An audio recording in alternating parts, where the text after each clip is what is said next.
What's up? Everybody, this is the Build and Grow with Real Estate show where we talk about how great it is to be a real estate investor and how great it is to be somebody who makes their wealth from real estate, as well as somebody who services the real estate community, be that as a hard money lender, as a banker, as a title insurance guy, as a property insurance guy, as a realtor. I think that real estate is an awesome way to make money, to buy bread, wine, and cat food.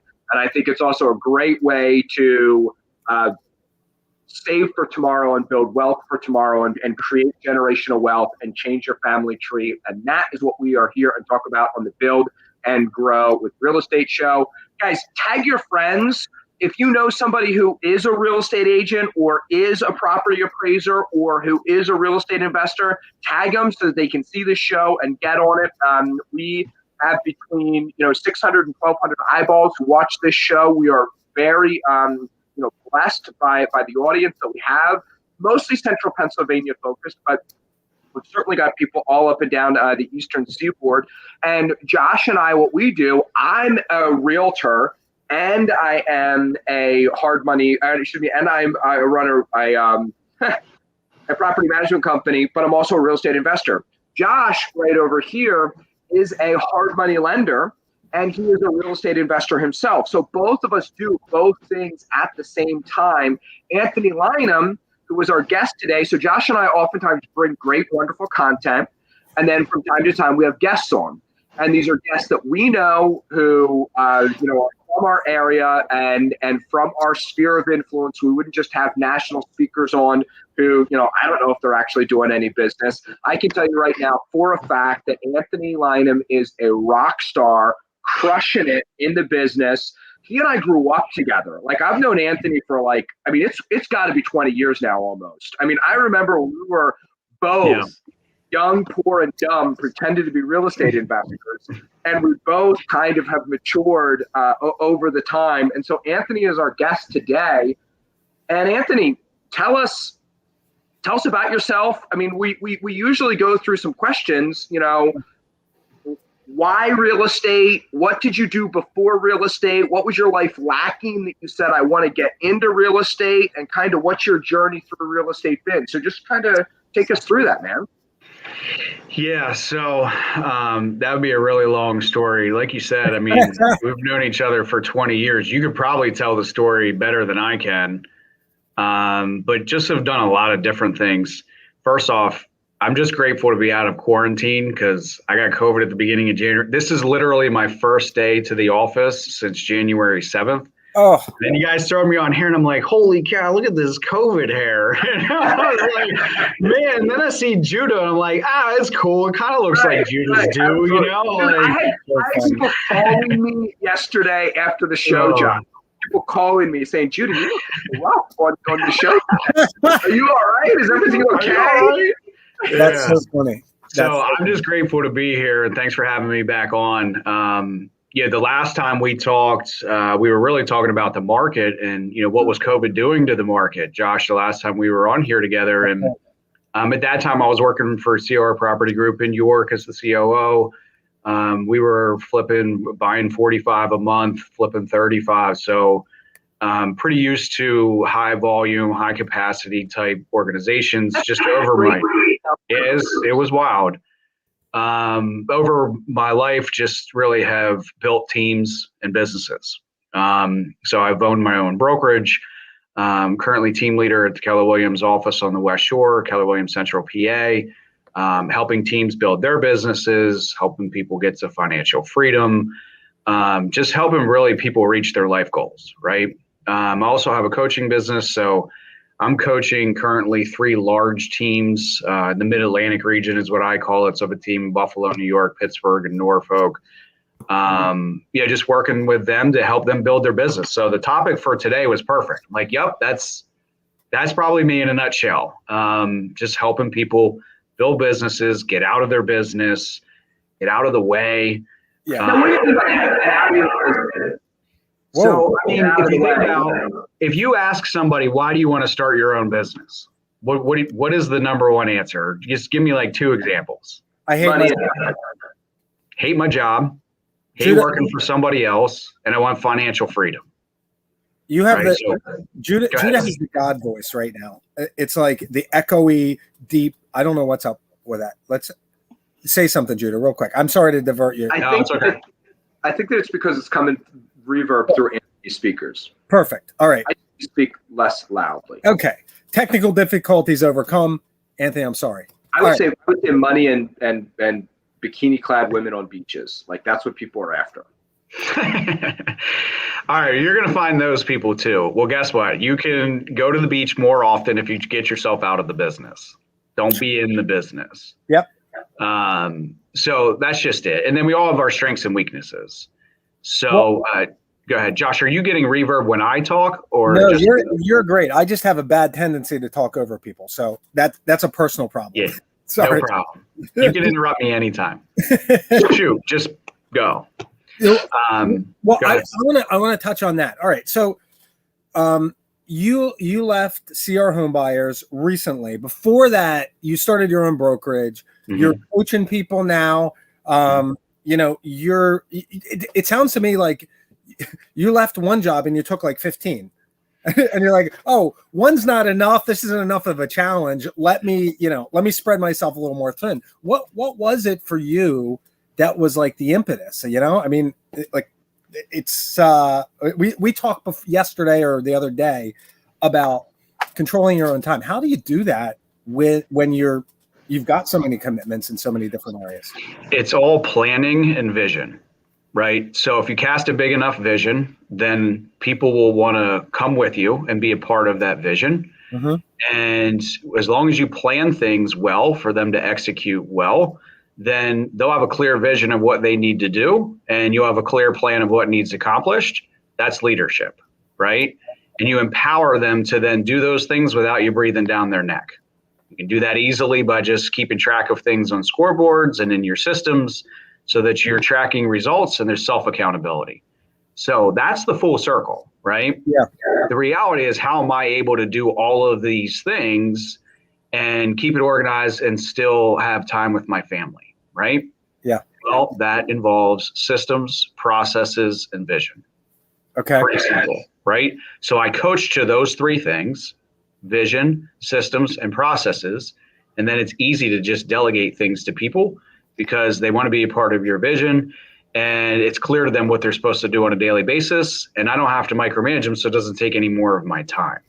The reason why I made the change, ironically enough, it's like you said, it sounds like I took on more, but what I got was the freedom and flexibility to plan things the way that I thought that they should be executed, and allowed me to then, get out of all of the time constraints of, just like anybody else, right? Like if they want to start their own business, it's usually because then they have a little bit more control over that time.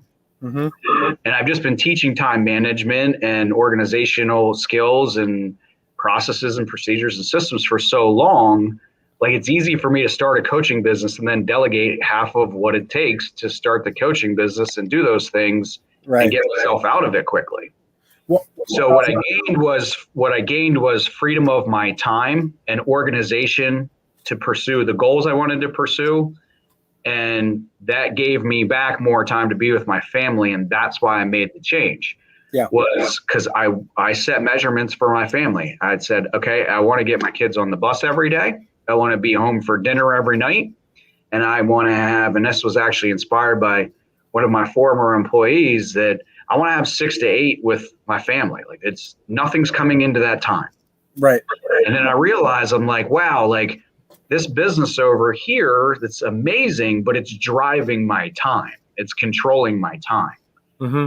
And so now I'm the living example of what I coach to, right? I'm the living example of what I set out to do for the owner and the people at CR, right?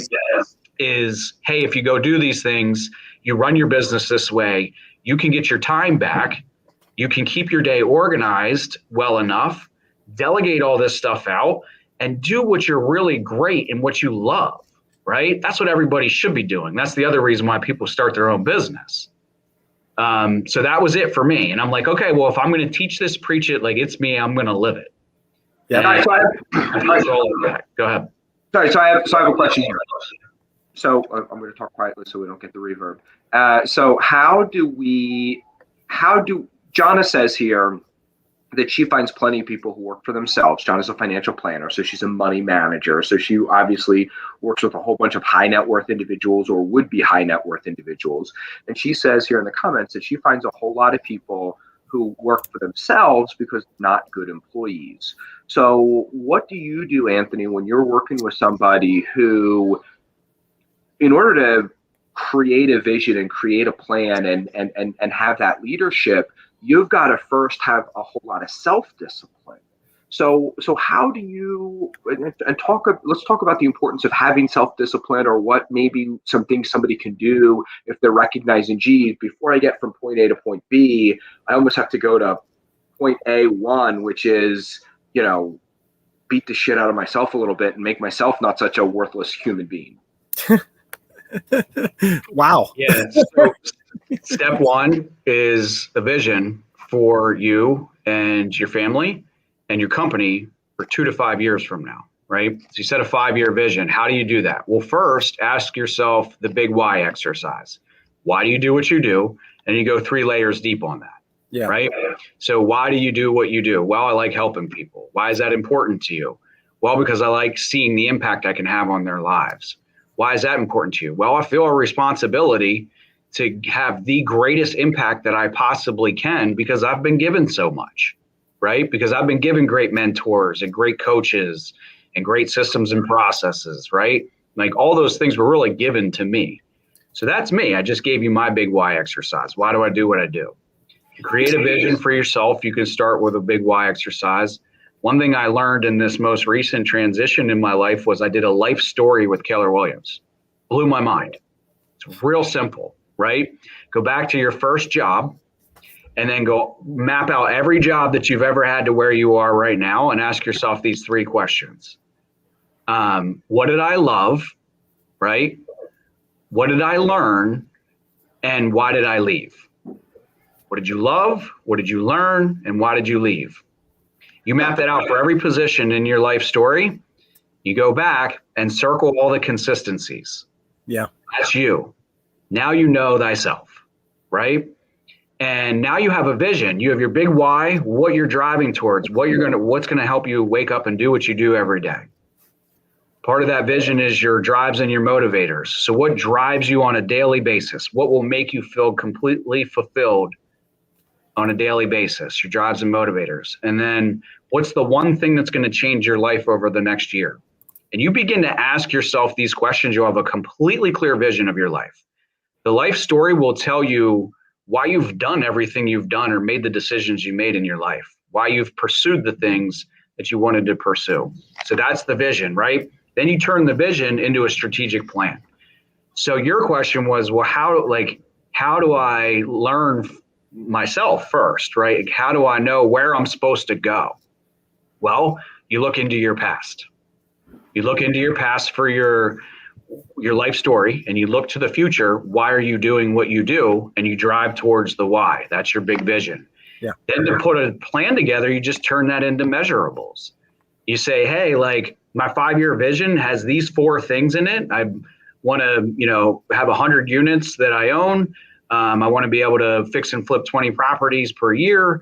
And I want to have $10,000 in passive income. And you're starting to turn your vision into measurable action. And then you break your 5-year picture. This is all EOS. Anybody can call this is straight out of the book Traction by Gino Wickman. And then you put those systems and processes in place to come up with a strategic plan of execution in order to achieve your vision. So okay, I want to say something here. So number one, Anthony, I'm deeply impressed, and this is fabulous information. And I'm looking around for where can I take notes, and I'm going to be watching this over again. Just so you know, I am going to be rewatching this video. So I appreciate the information that you're giving. Number two, you said, hey, look at the jobs you've had. Yep. And ask those three questions. What did I learn? What did I love? Why did I leave? I have a question for you, because I'm thinking about that 20-year-old who's maybe only had one or two jobs. Mm-hmm. To kind of expand that a little bit, or maybe even for the 40-year-olds here to really get a deep thing, I'm thinking about asking myself about like not just jobs, but asking those three questions of also relationships I've been in, churches that I've attended, civic groups that I've been a part of, like not like we think about jobs, but if you think about it, you're more than just your job. So dear listener, I would say, don't just write down the last 5 jobs you've had. Think about your 2 or 3 most significant girlfriends. Think about if you've ever left church or boyfriend, whatever the case may be. Yeah, man. So I think we say job, but you would say we could expand that, correct? Absolutely. 110%. And I love you for even bringing that up, because I haven't done that. What I'll tell you, though, the next step in goal planning is it has to be a perfect balance. Once you answer those questions we just went over, you do need a perfect work-life balance. And people say like, oh, I don't know if I believe that that's true or whatever. Well, you know what? At least you need focus on it. You might not be able to spend 8 hours a day at work and 8 hours with your kids. Like, I get that, right? But when you plan out a vision for your life, your goals, why you're going to start a business and go through all of that pain and frustration and, blazing trails on your own and things like that, like you're going to need to have balance in your personal life in order to achieve those. So you would ask yourself the why question. Why is it important to have this job? Why is it important to pursue these financial things, right? So yes, I've taken the big why and moved it into personal, financial. And when we do a 411 goal planner, you have your job, the picture of your job. You have business, which is your income. How much do you want to make? You have personal, financial, and then you have personal. So the 411 is your top 4 goals across the top. And that's, you got to keep that organized. And dude, I just put a video out the other day. And when I interviewed here at Keller Williams and we did the life story and the 411, I was like, holy cow, my life's out of balance. Like, no wonder I'm burning out. I have no focus on my personal life over here. Yeah. Right? And that's what happens to all of us, especially entrepreneurs. Like, we just want to drive, man. We want to achieve. And, sometimes you just need Mike Tyson to punch you in the face and make you realize that, like, hey, man, like you're way off over here, right? So yeah, in goal planning, you got to start with the 4 categories and ask yourself the why question. Great job, Judah. And you should be teaching this class. And, you have to ask yourself the big why in those 4 categories: personal, financial, personal, which is usually health, your business, and then which is income, and your job, which is what is your title? What do you do on a daily basis? Because you can't do everything. You're going to build a business. Like, you have to, this gets down to that self-realization question, about your financing lady who meets people that said they weren't good employees. They just didn't want to sit in that one seat. That's why they weren't good. It's not that they're not good employees. They just didn't like the seat that they were sitting in, or they wanted to be in more seats, or they wanted to grow and develop other people and be a leader, and they couldn't do that in their organization. Or they wanted to like create this thing and build this thing and give it to other people. That doesn't make you a bad employee. It just means you wanted more than your employer was willing to give you, or you didn't want to follow the employer's schedule because this employer didn't have the organizational chart to like get out of micromanaging you. Well, right? I want to jump into this point because I have done, a good bit of coaching myself. And I've seen this in myself, in building businesses, right? You get an idea of your goals. You spend the hours that you want, and it's kind of the fun part of the job, right? Like, it's imagining this life that you can live, and it's right there in front of you. All you have to do is take this plan and implement the processes. And a lot of times, I mean, I'm probably the only one that this happens to, but what's in my brain doesn't necessarily get translated or downloaded into an employee's brain. And even though you give them a scorecard, whether you call it a scorecard or you call it what are they called? The specific measurables, SMRs, or whatever the term is for it. You give them the scorecard, and they're like, "Hey, thanks for that." And then, like, maybe you give them a script to handle phone calls, and then you hear them, and it's like, "Who gave you that script? Who told you what you were supposed to say?" Mm-hmm. And so, like, I have found that I had a business coach years ago. We've had him on the show. He had this like underlying, like, boiling thing. He's like, if you wait until you need an assistant to hire an assistant, you're screwed. You're done. You need to hire an assistant before you need them, so you can spend time training them, so you can go work on the next thing. And like, that has always been a challenge for me, because, like you're saying, you, as an entrepreneur, you go and you run, and it's like you're running as fast as you can toward that goal. But no matter how fast you run, you can't go as fast as a Jeep next to you. And you need other people to jump on the Jeep to go, and go and do your thing. So my question is basically, how do you take your vision and boil it down to a place where you can hire an employee who doesn't necessarily have the vision or the end goal that you do, but to pull them in and integrate them into your organization? Yeah. So the key is keeping it simple. And I'll tell you, like, I had to learn that. I would write all these complex processes, with like every single step in it, and, process maps with blocks and arrows, and you go here to here to here. Well, by the time we wrote them, like, you could just program a robot to do it, right? Yeah, right. But the problem with that is then it doesn't allow any flexibility. The problem with that is then it's very complicated for new people, because they're like, oh my gosh. Now the person who's been there for 10 years is like, oh yeah, I got that. Yeah. Right? So the main thing is keeping it simple, clear, and concise, right? And the bottom line answer is EOS. And EOS ties all the pieces of the business together so that nothing falls through the cracks, right? Yep. From your onboarding and hiring systems to bring somebody in, to your accountability chart that keeps people focused on their top 3 to 7 roles in a day that are going to actually produce the results that are on your scorecards, and not the 15 things that they think they're supposed to be doing. Yeah. Right. This is how you take 15 to 20 things and you have your employees focused on 3. Because all right, so I have a question. Go ahead. I wish I could share my screen. I'd be all over the place. Oh, go ahead. So just for context for our listeners, you've mentioned the term EOS 2 or 3 times now. Go ahead and spend 45 seconds on what EOS is for those that don't know. Yeah, so EOS is Entrepreneurial Operating Systems. There's 6 components to the business. It starts with the vision of the company, then establishing the scorecards that you need to accomplish. So real simple, like if I need a listing agent to sell 240 homes a year, that's 20 a month, right? And how do I get 20 a month? That's your lagging indicator on your scorecard. Well, the leading indicator to that is prospecting calls, marketing, postcards, et cetera, right? So that's your data scorecard section in EOS. Starts with vision, you map out the plan, then you put measurables to the plan, right? Then you have your written processes and procedures. That's documented and followed by all.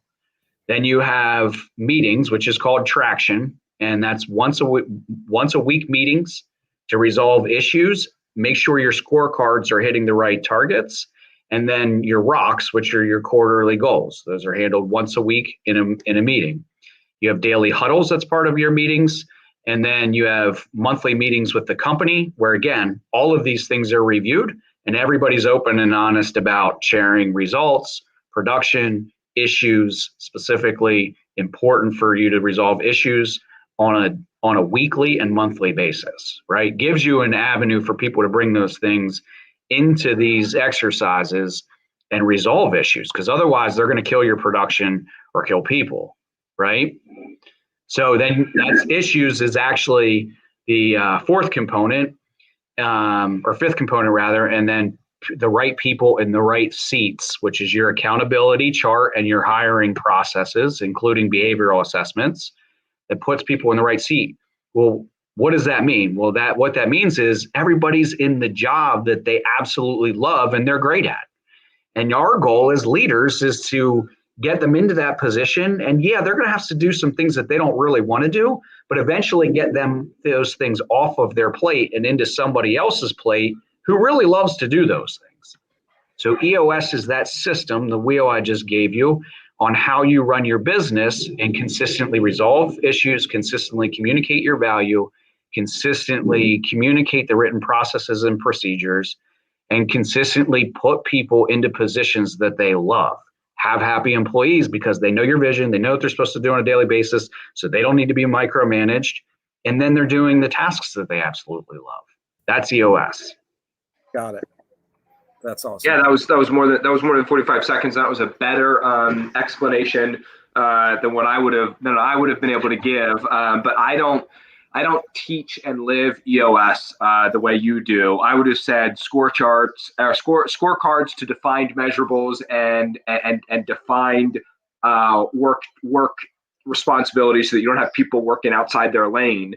But there was obviously a whole lot. There's a whole lot more there. So Anthony, we've got about 5 minutes left here, and just so that this doesn't get lost at the very end, you said something which I didn't know this was a part of your world. That like outside of Keller Williams, I know you're a great coach. I know you're a great leader and things like that. But I've always seen you do that like within the companies that you work for. And I've seen that because our companies, in the past have worked very closely with one another. So I know you're a great coach and you're a great leader. And I know you do that for the companies you work for. I knew you were going to do that for Keller Williams. I didn't know you were also kind of doing that outside of Keller Williams, kind of like freelance or third party or whatever. So are you currently interested in entrepreneurial coaching, specifically real estate agents, or are you only looking at teams? Or just talk a little bit about Anthony Lynam coaching, I guess, here first. So that's awesome, man. Thanks for asking, because nobody's asked me, the people that I'm coaching just really picked up the phone and called me and said, hey, will you help us out? And, I've known them and have had a relationship with them for a while. The vision of the coaching program is, we'll grow it. And, the next step for me is to take on group coaching. And we'll have a coaching program. Now, real estate agents get all of this coaching that I do for others and investors and other businesses. They get that here with me at Keller Williams. So everyone should listen to Keller Williams of Central PA. Yep. So, it's pretty simple, right? Well, think about it. They don't even have to pay for it. So, I won't mention numbers here, but it's less expensive than what the investors are paying me. So, the amount of time is very comparable. So pretty good deal, but we'll leave that for another day. The coaching for real estate investors, we're going to grow as group coaching next. And I have modules and everything built out for that. So that's where we're going. But right now I'm maxed out with the number of coaching clients I can take on a one-on-one, like we call it one-on-one, but it's one to team, like it's me coaching their teams. So I'm maxed out with those right now. And then until I get somebody, the whole purpose of this, and you can see pretty much what I've always done is just grow, right? Like that's all I want to do. And you said like, hey, you're always doing this for other companies. Like, why not just go and do this yourself, right? I get that. Like everybody asks me that. And it's like, well, think about my big why at the beginning of this call. My big why is to have the greatest impact that I can. That impact is greater when I do it with others. Right. That impact's greater when I work with Matt Madden and Dave Hook, right? My reach, my impact can go so much further than I can do it by myself. Yeah, so, that's why. Oh yeah. And like the coach is the same thing. When I build the coaching program, it's who am I bringing with me? Who's coming with us to grow it? It's not about me. Yeah. And right now I'm at a ceiling of where I am and what I can do. Mm-hmm. So the next step is to get a team together, and then we'll roll out a coaching program for as many people as we can get in, and it'll be group coaching. That's cool. Yep. So what's your end goal? What's your 5-year plan? What's sitting on top of the mountain, waving your flag look like? So first off, it's as many people as I can get into the vision, right? Like this for me is all about people. So if I can get a CEO and, we're going to build a barbershop business, like I'm in, right? Because my values in the systems processes, the coaching and the model, right? It's getting anybody who's a business owner to understand that this is probably the best way to run your business. It's called EOS. Start with a vision, get a plan in place. We put these processes, these systems in place, and then you roll. And your business is going to succeed instead of, you struggling. Mm-hmm. So that's big vision for me. How many people can I help do that, right? So I would just love to roll out as much, education and training as I possibly can across as many businesses as I can. That's 5-year vision for me. That's cool. Yep. Awesome. So, all right, let's say somebody wants to get in touch with you. How would someone get in touch with Anthony Lynam at this point? Yeah, so I don't mind just throwing my cell phone out there. Text is always the best way to get a hold of me. I'm an open book. Like, I'll give you the answer to any questions I can. I help people. So from used to do a meetup down in New York. I still have people text me randomly who would attend those meetups and say, hey, like, what would you do here? And I love talking to them. Yeah. My cell phone, 717-926-3143. My email is anthony.lynam@kw.com. Last name's L-Y, N as in Nancy, A, M as in Mary. My mom's been saying that my whole life, so it's a habit. But yeah, it's great, man. I love to just help people. So anything I can do to help your audience, you guys just get in touch with me. I'm happy to help. And I just put the email and phone number in the comment section on all the platforms we're broadcasting. So if you missed that from Anthony, check out the comments. I think we're going to wrap up here. That was awesome. I'm so glad that you that joined us today. I know you squeeze this into your schedule. You got a million things going on. I just really appreciate it. Hang on here as we leave. But hey, guys, thanks so much for joining us today. We love having everybody, on here commenting and being a part of the show. We're going to be back here again on Monday, digging into education once again. Thanks again. Don't forget to like and share. Tell your friends. Bring them along next time. Until Monday, go make some money. Thanks a lot, guys. We'll see you soon. See you.